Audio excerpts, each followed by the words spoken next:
quería que nos metamos en un tema nuevo que tiene que ver con dos aspectos fundamentales que van de la mano.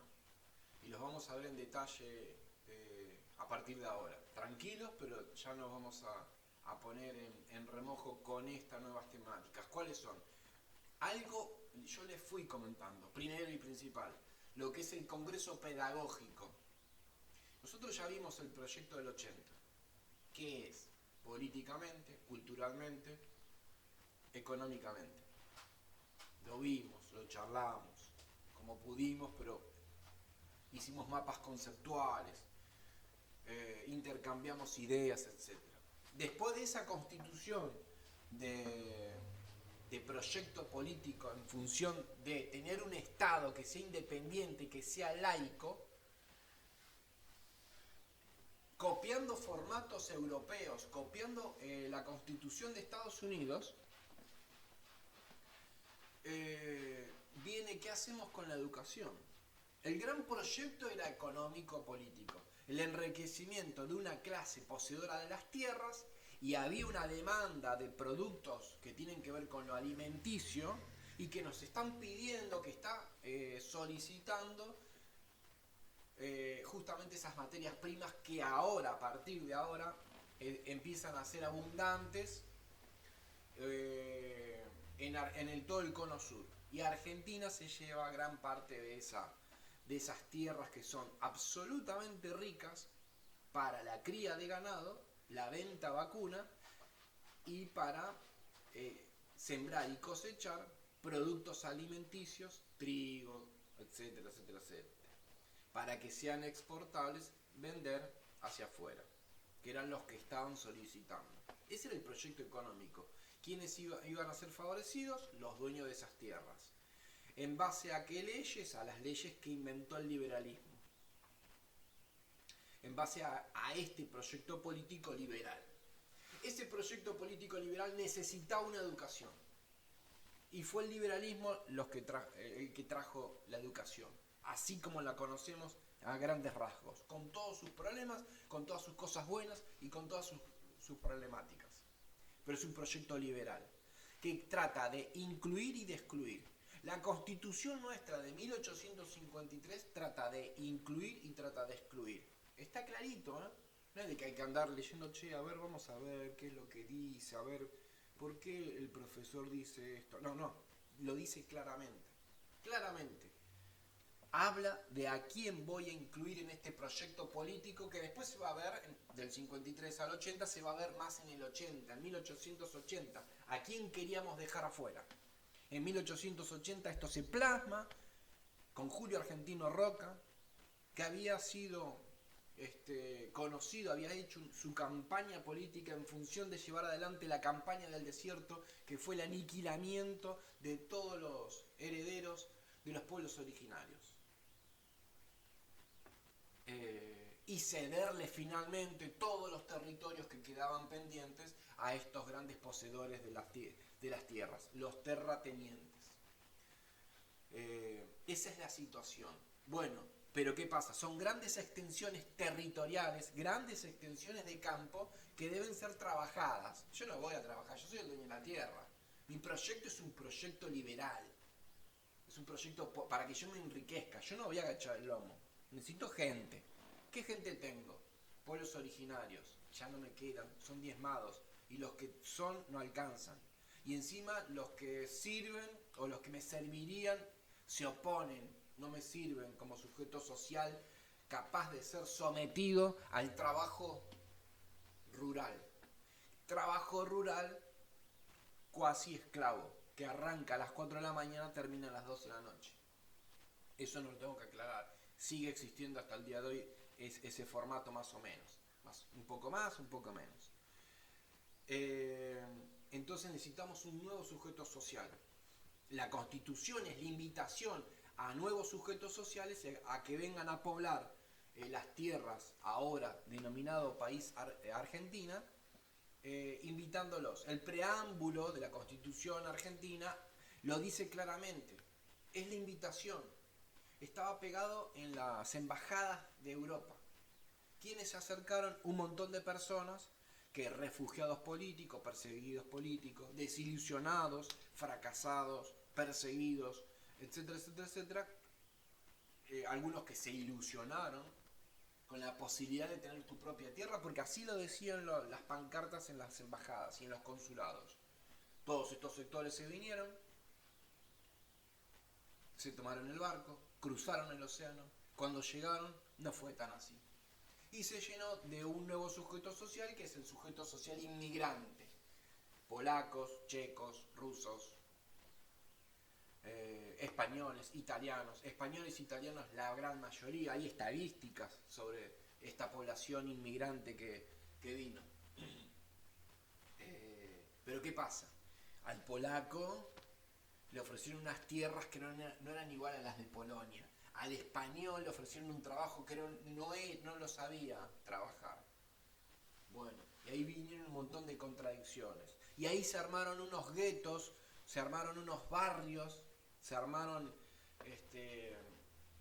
estos lugares, estas viviendas, en lo que fue La Boca, que fueron los lugares en donde empezaron a llegar todos los inmigrantes y empezaron a tomar tareas en el trabajo urbano. Una gran cantidad fue a lo que son las provincias, a tomar tareas en esta tierra prometida, en estos sueños económicos que le habían prometido, y ahí empezaron las contradicciones. Ellos no se enriquecieron, no se transformaron, no pudieron realizar sus sueños, pero sí se enriqueció esta clase dirigente y esta clase política que nosotros venimos estudiando a partir del proyecto de 1880. ¿Cuál es el tema? Ahora tenemos un nuevo sujeto social, una mezcla de criollo con una mezcla de inmigrante, donde en las barriadas se habla una mezcla de toda esa conjunción de identidades culturales. Se barre una identidad cultural. ¿A quién excluyo con quién quiero hacer el país? Lo excluyo al pueblo originario, lo masacré, le robé las tierras, lo humillé a los afros, a los descendientes afros, ya los había exterminado. No quedan resabios de sangre afro natural de acá de Argentina. Deberíamos tener, al igual que lo tiene Uruguay y lo tiene Brasil. Esa sería nuestra pigmentación. Se barrió por el pensamiento positivista del que nosotros vimos en ese texto de Piña. El pensamiento científico, las ideas de este proyecto del 80 tienen que ver con eso. A quién queremos y a quién no queremos. La Constitución argentina habla a quién queremos y a quién no queremos. A quién no queremos, al pueblo originario, al gaucho, lo tenemos que exterminar. ¿Cuál es la literatura que habla de eso? Ya lo estuvimos hablando. Bueno, tenemos un nuevo sujeto social para ir acelerando. Entonces, la ley 1420 lo que trata es de homogeneizar y reconvertir a ese sujeto que tiene otras identidades culturales, reconvertirlo en un sujeto en donde sea capaz de agachar el lomo, porque yo no lo voy a agachar. Tiene que ser alguien que lo agache 12 horas al servicio de mi enriquecimiento. Ese es el momento político y económico más próspero de la Argentina. El volumen de Producto Bruto Interno que se generó en esa franja 1880-1890 fue el mayor en la historia de lo que es el Estado capitalista argentino. Eso sí hay que nombrarlo. Pero a costa del trabajo de todo este nuevo sujeto social, para que se enriquezcan estos señores. Ese fue el proyecto. Necesitamos homogeneizar, necesitamos una escuela que enseñe un nuevo vocabulario, un vocabulario homogéneo. ¿Por qué? Porque necesitamos formar una identidad de este proyecto político, el proyecto del 80. Todos tienen que hablar lo mismo, todos tienen que sentir lo mismo, todos tienen que tener amor por una camiseta, por una bandera, por un símbolo, y tenemos que homogeneizar. No era que trae sus pros y sus contras. También se aprendió a leer y escribir en un nuevo formato que antes no existía acá, la educación gratuita, laica, etc. Eso es algo nuevo, novedoso, y creo que somos uno de los pioneros en todo lo que es América Latina de ese proyecto.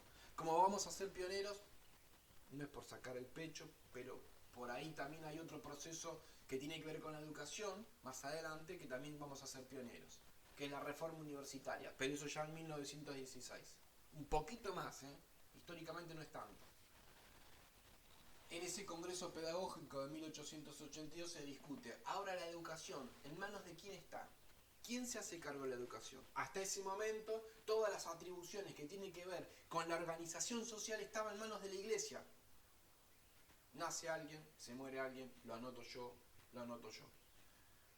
Cementerios, iglesias, casamientos, registros, todo eso lo manejaba la Iglesia.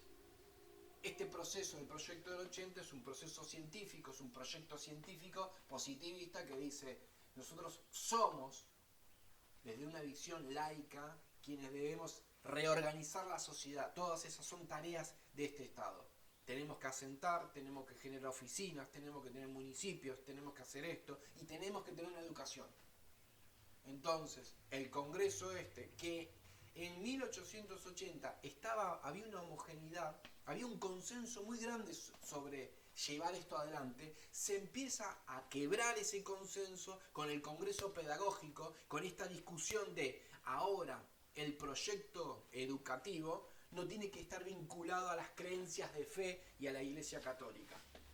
Y eso quiero que ustedes ahí aporten, hagan sus aportes, a ver qué podemos averiguar al respecto de eso. Eso fue en 1882, 1884, 1420, y ahí viene el proyecto un proyecto, la primer política pública educativa del país, de nuestro país. Después vamos a hacer unos debates al respecto de eso. Ya estoy colgando algunos videos con relación a eso. Se desprenden de ese proyecto que empieza en 1884 unos grandes desafíos. ¿Qué vamos a hacer? ¿Qué podemos hacer? ¿Qué quedó de eso? ¿Qué resta? ¿Qué no alcanzó? Bueno, hay debates interesantes. ¿Qué le está faltando a esto? ¿Es la educación hoy capaz de... Bueno, ese tipo de cuestiones. Pero eso es otro tema. Después veremos cómo lo encaramos, cómo nos hacemos cargo de eso. Bien, entonces, el proyecto de la ley de 1884, ley 1420, era un proyecto político.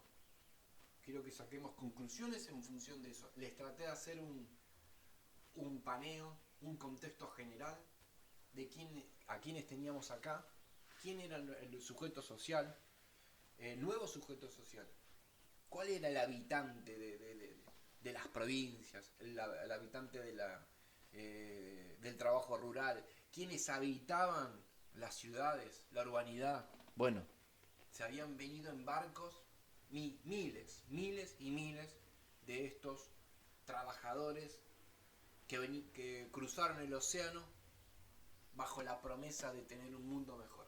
No lo tuvieron mucho trabajo, algunos prosperaron, la menor cantidad y la mayor cantidad tuvieron que enfrentar las desigualdades de este proyecto liberal capitalista que representaba la visión del liberalismo de 1880. Pero la ley de educación 1420, el proyecto de educación gratuita, laica, estaba relacionado políticamente a esta situación y a este contexto. Necesito sujetos capaces de llevar adelante o de ser capaces de asumir su identidad cultural. Necesito generar una identidad propia, una identidad cultural. No eran personas que querían enriquecerse y después tal vez irse. ¿Qué himno iban a cantar? ¿Qué patria iban a anhelar? ¿A quién extrañaban? A su familia que estaba del otro lado del mundo. Entonces, vos para doblar la cintura 16 horas por día, tenés que tener amor por algo. Si no, no la vas a doblar así nomás. Entonces, esa es un poco la contradicción de este proyecto. ¿Qué trajo? Trajo algo sumamente moderno, que es la homogeneización de que todos podíamos acceder ahora a un proyecto educativo en donde iba a haber, bueno, ahí se abre un debate, pero más o menos esas son las dos cuestiones que vamos a estar hablando a partir de ahora que es ese congreso pedagógico, que quiero que entre todos averigüemos qué es lo que pasó, qué se debatió y quiénes contra quiénes rompieron un consenso que traían de 1880 y que ahí se tensaron las discusiones y que después uno de los sectores termina ganando y que queda plasmado en la ley 1420. Hasta ahí.